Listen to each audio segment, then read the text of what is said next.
So we have Boruto 2 Blue Vortex chapter 21 titled Mangekyou Sharingan, and in this chapter we finally get to see the true powers of Sarada using her MS for the very first time. Mangekyou Sharingan ohirume is probably one of the most broken abilities I have ever seen, and for a character like Sarada to get an ability like this, I am very happy for her. When it comes to Sarada within the main story, I have always felt like she has been left behind when it comes to the other main characters, such as with Boruto and Kawaki, and even some of the predecessors with Naruto and Sasuke. Throughout part 1, I've expressed my concerns about Sarada, and if she can really keep up with the rest of the main cast, and I knew at some point she would get a moment like this. And after finally getting to the time skip, 21 chapters later, Sarada finally got that moment where now I can finally believe that she can stand on her own without the help of Boruto or Kawaki coming to her rescue, because that's something that has been apparent at the end of part 1 after Boruto and Kawaki became pure Otsutsuki. Sarada kind of got left behind in the dust and she needed to get way stronger, and obviously training regularly won't be the option. She is an Uchiha after all, and the only option for her to get as strong as them or get to the level near them is for her to get an MS power that is strong enough where she can fight on her own and doesn't need any help. And this chapter perfectly portrayed that, with Sarada absolutely destroying Ryu using Mangekyou Sharingan ohirume, which is an absolutely disgusting ability. So let's get right into this chapter, man. So in the beginning of chapter 21, we go into a multitude of flashbacks of Sarada back in part 1. When it comes to her discussing her goals of becoming someone like Lord 7th and a relationship with Boruto, obviously we do know that Sarada has some sort of feelings for Boruto, and with her relationship with Sumire, she became conflicted on how she felt about other people with their feelings with Boruto, such as with other girls like Sumire, for example. Then we get more flashbacks of her coming up short when it comes to protecting Boruto, such as Kawaki trying to kill her, where Boruto sacrificed his own eye to save someone like her. And then we see the omnipotence event go on to Sarada's perspective, where she realizes that Boruto is in the wrong, with everyone targeting Boruto instead of Kawaki, even though Kawaki was the one that made Naruto disappear. This is where she realized that the world was unfair and that Boruto shouldn't be targeted like this. That ultimately led up to the event of her awakening the Mangekyou Sharingan. We then get an explanation about Sarada awakening her Mangekyou Sharingan, with Sasuke talking to Kid Boruto about Sarada finally awakening it. Sasuke explains to Boruto that something truly terrible has happened well beyond normal understanding. He explains that Sarada is insisting that everyone has been duped, which is most likely the truth, because Sarada has awakened her MS, which is why Sasuke believes this in the first place, and that is all the proof that he needs to believe her words. Sasuke explains that her eyes will be a great help going forward, and even though she isn't aware of her awakening it yet, when she does realize that she does have the Mangekyou Sharingan, she will quickly understand the abilities that she is capable of. Now we go back to the current day, where Sarada uses her MS when battling Ryu. Now obviously at the end of last chapter, Sarada formed a black hole around Ryu to suck away the iron sand that was restricting everyone on the battlefield. Ryu then tries to attack Sarada again with the iron sand, however it is quickly siphoned into the black hole once again. He quickly notices that this is one of Sarada's abilities with the MS, where Sarada says that even though she has just awakened this ability, she already knows what to do with it. Ryu then tries to attack Sarada again with more iron sand, however at a different angle, so it can go at a different trajectory from the sphere, so it doesn't get absorbed. However, the iron sand then repels in the opposite direction toward Ryu, where another sphere has formed in the air, then absorbing the iron sand even more. Ryu notices that there are multiple spheres in the air, where they're all around the battlefield, where he counts that there are a total of 4 black holes within the atmosphere. Suddenly, Ryu begins to float within mid-air, including Sarada as well. After getting put into the air, Ryu tries to bring himself down to the ground using the iron sand, however, the iron sand itself begins to levitate as well. Mitsuki notes that Sarada is utilizing gravitational force, where all the black spheres are exerting gravitational pull. However, it is only targeted towards Sarada, Ryu, and the iron sand, meaning that Sarada can pick and choose which objects or people that can actually levitate within that moment. While in mid-air, Ryu begins to get pulled toward the sphere, where it looks like he will get absorbed. And while all of this is happening, we get some pretty cool dialogue from Sarada that I honestly think is very necessary for her character, considering how much she's been left in the dust in prior chapters, especially at the end of part 1.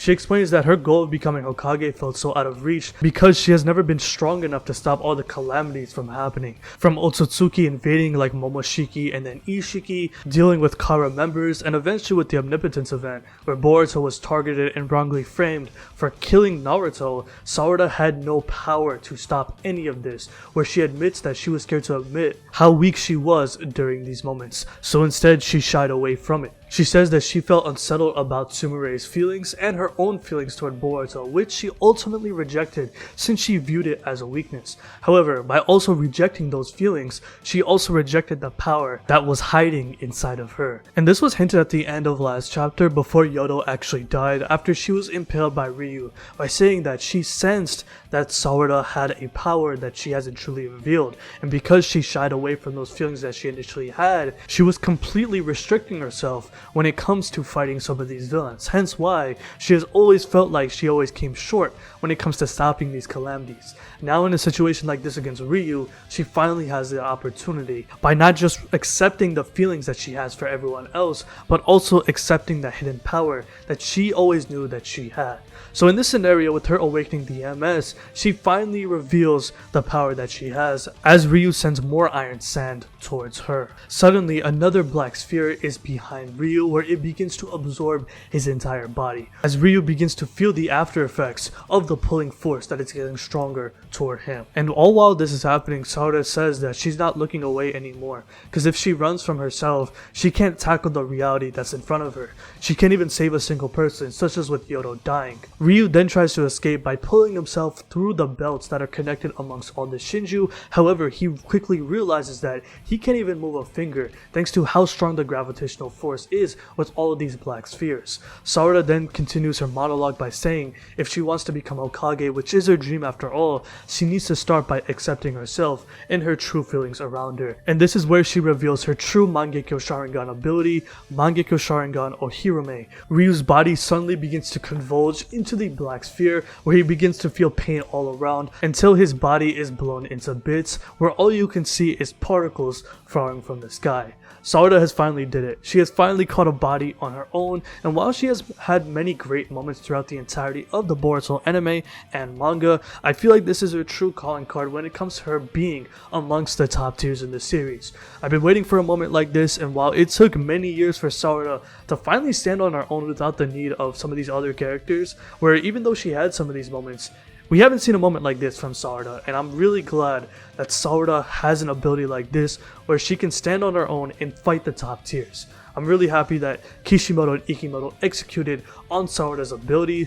I did fear that she was going to have a repeat ability such as Amaterasu, for example, and obviously the name Ohirume is another name for the god Amaterasu. However, Ohirume, the ability, is completely different than the ability of Amaterasu, for example. So Sarada does get a very unique ability with her, and I'm really glad that she got something like this, because I did fear that we would get a repeat ability. However, I'm really glad that they executed upon this ability.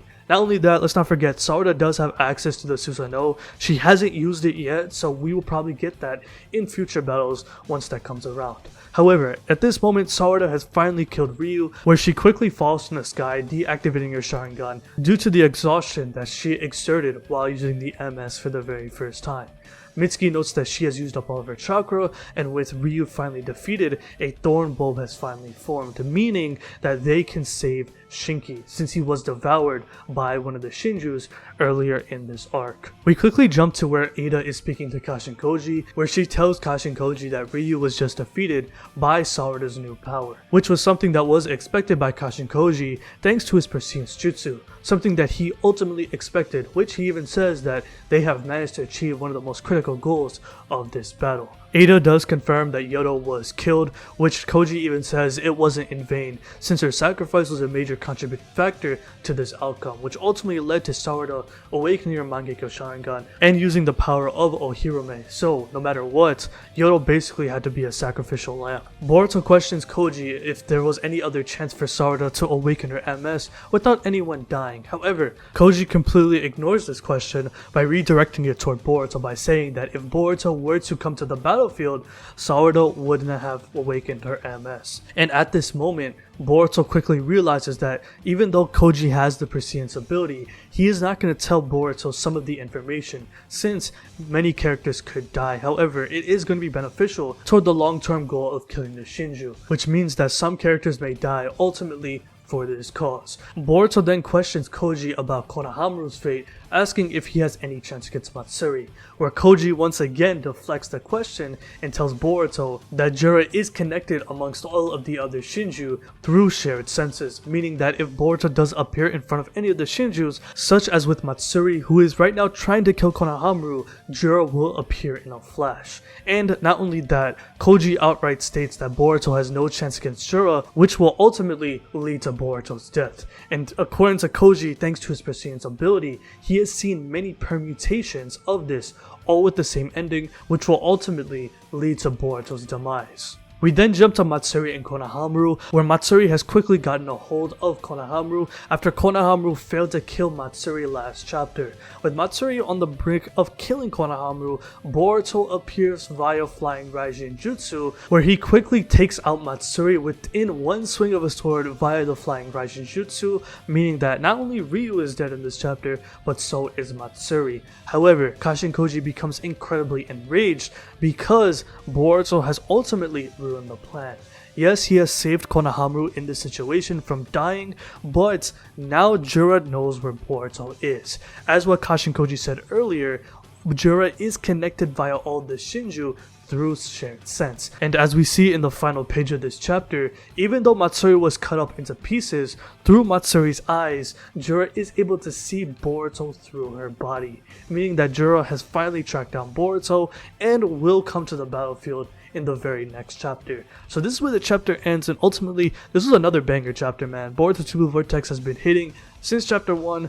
Ikimoto and Kishimoto have been absolutely cooking since the start of TPV. While there has been some slow points, especially within the start of this arc, we have quickly turned things around within the last 2 chapters, and we've gotten some great action, with Sarada finally revealing her Mangekyou Sharingan ability, allowing her to fight amongst the top tiers, to Boruto effectively ruining Kashin Koji's long-term plan to take out all the Shinjus by quickly appearing on the battlefield. This will lead to Jura coming to the battlefield as well, where we will get Boruto versus Jura, which I do think we will get more characters that will come to the battlefield to help out Boruto. The main villain of this arc is Jura after all, and the goal is to kill him, and according to Kashin Koji said earlier in Tubu Vortex, it is stated that no one really has the power to take him down. Koji has straight up said that Boruto does not have the power, nobody inside the Leaf Village is strong enough, meaning that we really want to stay away from him. But with Boruto breaking this plan and appearing onto the battlefield, Jura is coming, and he is going to kill Boruto according to Kashin Koji. Now, I do want to talk about this because there is a dilemma that I kind of have with Boruto. I do understand Boruto's perspective. He is not going to let a comrade die. Even though Sarada awakened her Mangekyou Sharingan, through Koji's plan, Yoda was the sacrificial lamb that allowed Sarada to awaken those eyes in order to take down Ryu. And when it comes to Konohamaru, we don't know how Matsuri was going to get killed through the prestine's timeline that Kashin Koji saw. Maybe Konohamaru was going to get saved. However, from the looks of it, it looks like Konohamaru was going to die at the hands of Matsuri, meaning that at least through Koji's prestine's timeline, Konohamaru was going to get sacrificed the same way how Yoda was. And at least through Boruto's eyes, he's not going to let one of his senseis die in vain. Obviously, this would have been very beneficial long-term wise, but losing a comrade isn't what Boruto is about. So of course, he will save him. So I do understand Boruto's perspective, but at the end of the day, he did fuck up Kashin Koji's plan, and that ultimately will lead to his own demise. Now, heading into the next few chapters, the biggest question I pose to you guys is, can Boruto defy his fate?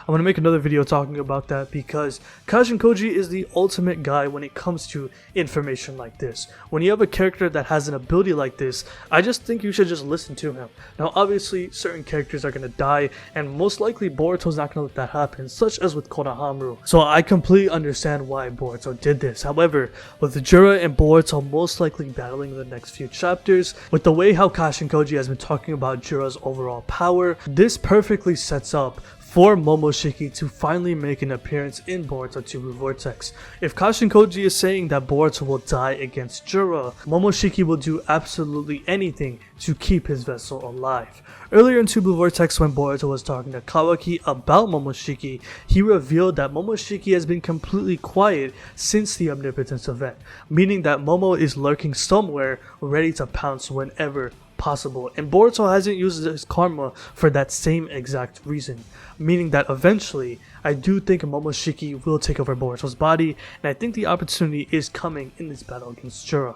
Let's not forget about Kawaki too. He was pressing Amato about removing his limiters as per Boruto's advice when they were talking earlier in TBV, so Kawaki is going to get his powers finally revealed at full power, and I do think Kawaki could make an appearance alongside Boruto to take down Jura, since Boruto did reach out to Kawaki that they both need to work together to take down these Shinjus. Some of the Shinjus have already been killed, such as with Ryu and Matsuri. However, with Hidari, Mamushi, and Jura still around, they will still have to be able to take down these other characters, with Jura being the main boss of this arc. So let me know how you guys feel about this chapter in the comment section below.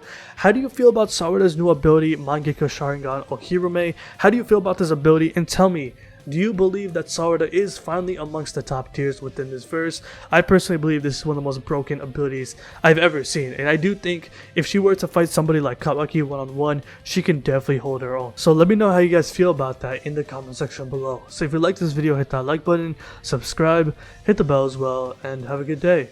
Peace.